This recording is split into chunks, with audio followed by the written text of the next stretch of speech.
And so let's get to the verbs in the present tense. That's why we start out. I have 2 other video courses about verbs in the past tense, and that gets a little bit more complicated because there are exceptions and changes of vowels. But in the present tense, it usually there's exceptions too, but most of them follow a certain pattern. So let's look at them. First, what you need to know is the difference between je and u.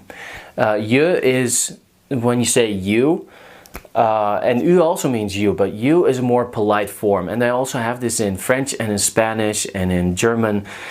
Actually, almost any language except for English. I think Old English has like the die and thou and ye and stuff, but they don't do that anymore. So if it's polite, it's u, and if it's informal, like your friends or your family, it's je.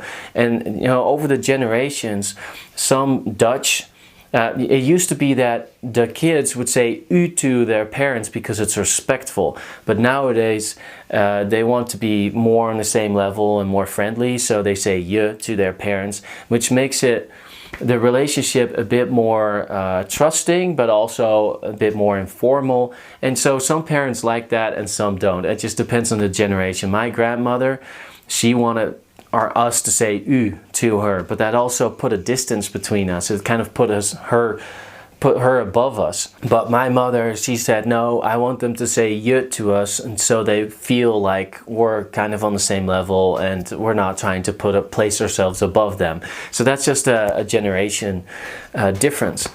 Je and jij. Okay, so if you say je, it could be anything, but jij, it's an emphasis. So like if you say, we'll get into some examples in a minute. We and wij is the same thing. Wij is an emphasis. He, she gets a T, and plural gets en. That's the basic rule with verb.